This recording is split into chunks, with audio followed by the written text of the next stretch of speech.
Hi guys, welcome back to Uniquely There. So today I'm going to do a video about first year law school advice. I started law school in September and now I'm going to be a second year student and I've completed first year of law school and I did good in my exams. So I'm going to give you guys some tips to help you guys during your first year of law school.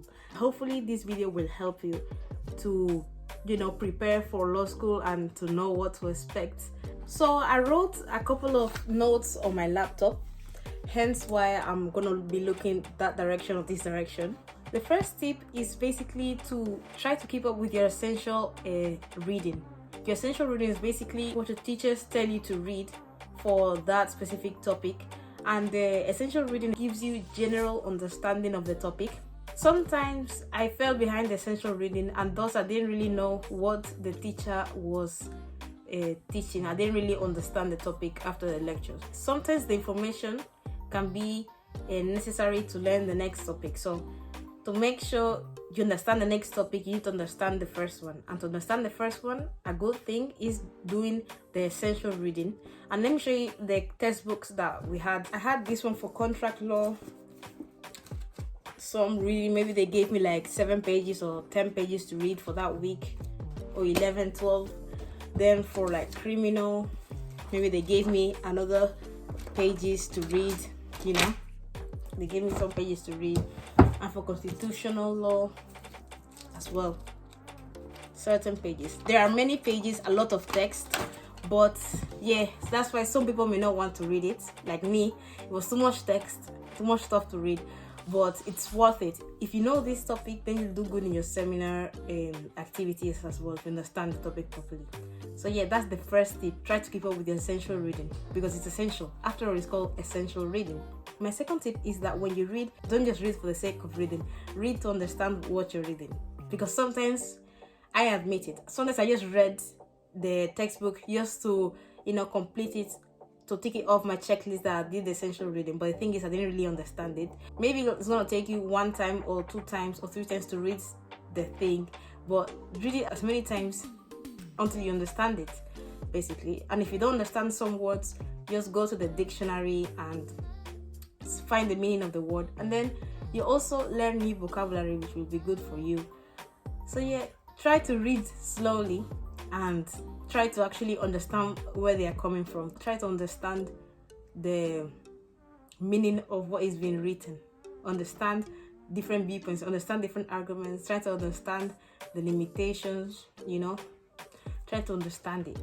Try to find the key points and everything. If you find points that are actually interesting, like different viewpoints that the lecturer didn't cover in his lecture, then add that to your notes. So yeah, that's my second tip. My third tip is to start making notes properly from the beginning of first year. As soon as you get your first topic to learn, start making your notes properly. By this I mean, like, make sure your lecture notes look nice. Don't just make them scruffy. Try to do it early, because if you don't, then you're going to spend a lot of time close to exam season trying to collate all your notes and make them look nice and make them easy to understand. A way to organize your notes and make them properly is by adding headings, subtitles, bullet points, highlighting key information, separating your work into paragraphs, making your documents look nice. Once you start university and you start getting work, organize those notes, make the notes, so that you'll spend less time during exam season trying to either make the notes or try to understand your notes. It's better if you split it into different bullet points, headings, maybe diagrams and stuff, and color maybe, because you don't want to stress during your exam season. You don't want to stress, trust me, you don't want to stress. Stress is bad. My fourth tip is, if you're using your laptop for university, if you're going to use a laptop, which probably most of you are probably going to use a laptop as well, so basically make folders on your computer. For example, I had 4 modules, which were criminal, contract, administrative and constitutional law, and foundations of law. I made 4 folders, 1 for each of them, and each folder was called, one folder was called criminal, one folder was called contract, one folder was called constitutional and so on. And in the criminal folder, in each folder I had another folder for assessment, another folder for seminars, another folder for lecture notes.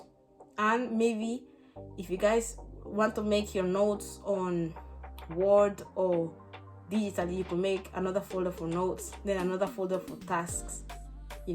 I also had another folder for handouts. That's how I organized my work, to make sure my work was easy to access.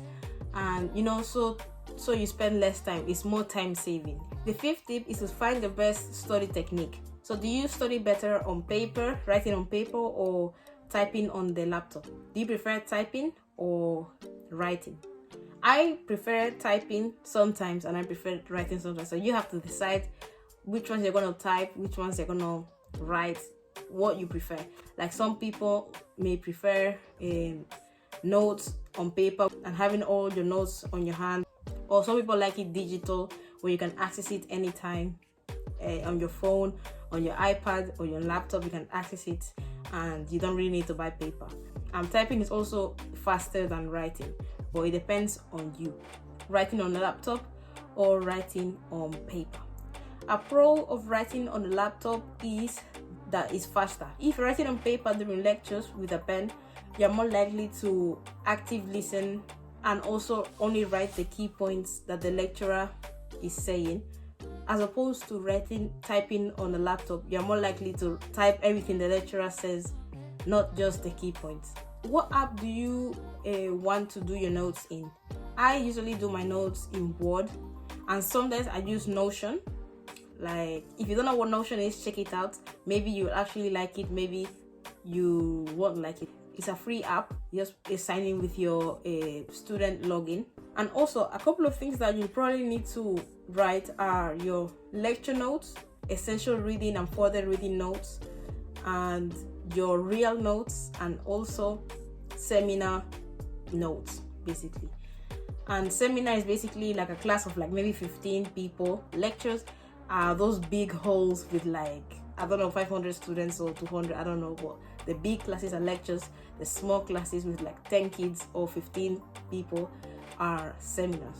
I never had an in-person lecture. I never had the real uni experience of a lecture because of coronavirus. So I don't really know how it feels to have a lecture in a lecture hall, with a lot of students everywhere, with a lot of rows. I haven't experienced that before, but this September I believe I'm going to experience it, which I'm very excited about. My sixth tip is basically to find your most effective study time period. Do you study better in the morning? Do you study better in the afternoon? Or do you study better in the evening?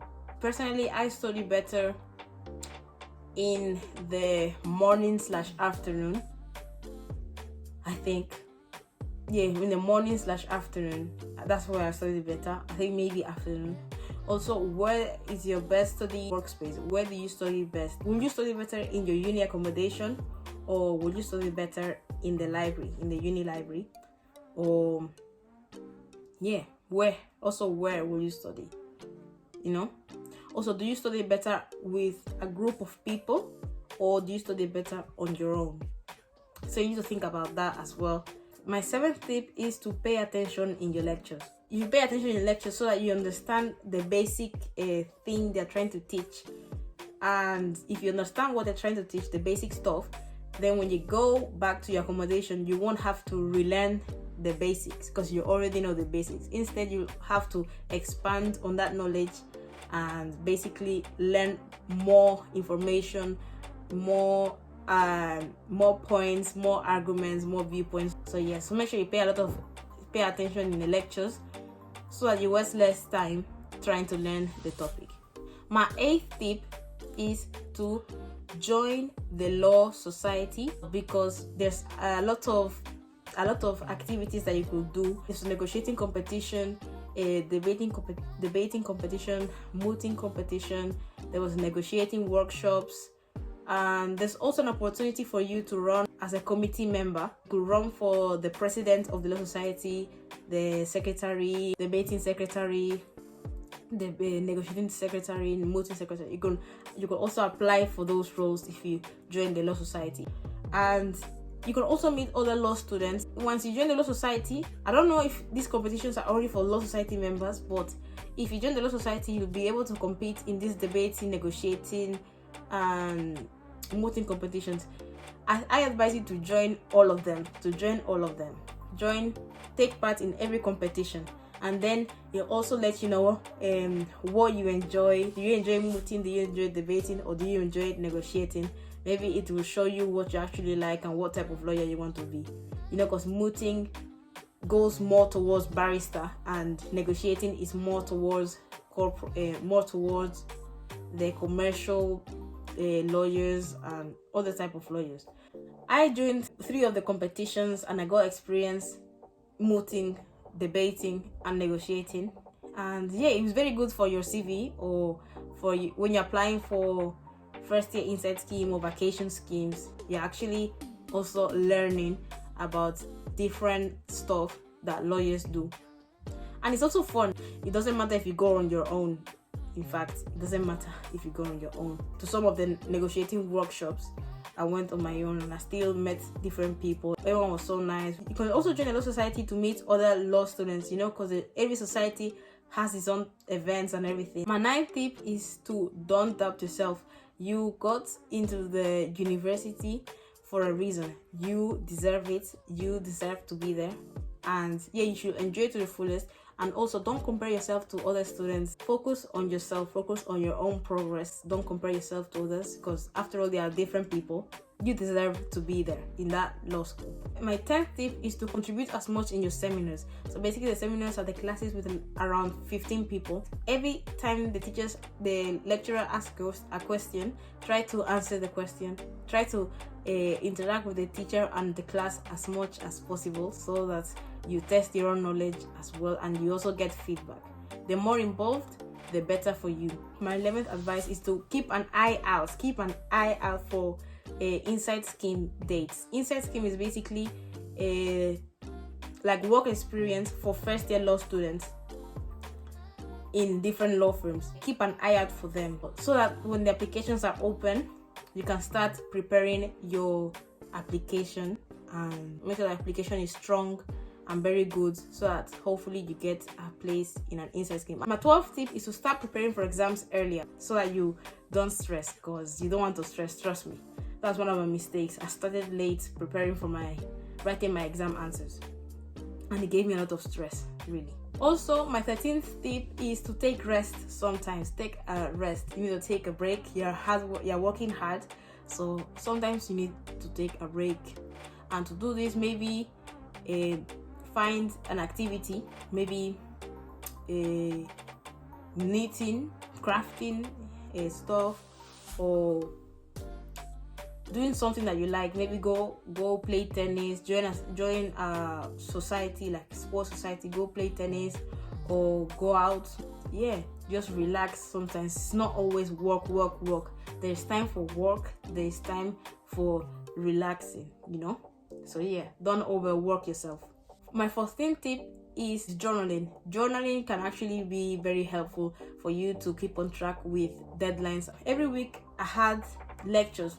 This was when my lectures were online. I wrote down how many lectures I had per module for each week in my journal, and then I put a checkbox on each lecture number, and I just tick them as I watch them, and actually wrote my lecture notes on them, so to make sure that I knew what I have to do and when I have done it, and for when I have to do it.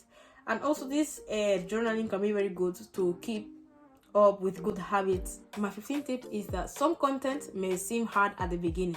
Yeah, it's understandable. It's normal to find some content hard at the beginning, but don't worry. As you keep going, soon you will understand. As you keep doing your essential reading, and ask other model teachers, ask friends as well, ask your professors, ask your seminar leader, ask them about that topic if you don't understand it, so that you understand it. Some of the content is actually hard, it's actually confusing, but don't worry, you will understand it. You just have to keep trying and asking people, especially your lecturers. They have the most knowledge. Lecturers or seminar leaders, you can just ask them what they mean by this, what does this mean, what happens if, or stuff like that. Ask them to basically make sure that you understand what you're doing. My 16th tip is to do your seminar notes as if they were being marked. Do your seminar work as if they were being marked. Do your homework as if it was going to be your final grade for first year of law school. Thus, you will be testing yourself every time you do your homework. Lastly, if you fall behind, don't worry, it's not the end of the world, as long as you are determined to catch up. And to catch up, you have to make a plan. You have to make a plan, organize yourself. You have to count how many lectures you missed or something. By the way, bear in mind, my lectures were online. I don't know, I think lectures are not going to be online, but if you fall behind, just plan what you have to do to catch up, and then just try to stick to the plan to make sure you catch up by a certain time. You know, you can still catch up if you plan and you're actually determined to catch up. So yeah, that's the end of the video. Hopefully you guys find it helpful, and if you did, don't forget to give it a thumbs up, share it to your friends and family, and do not forget to subscribe. Bye.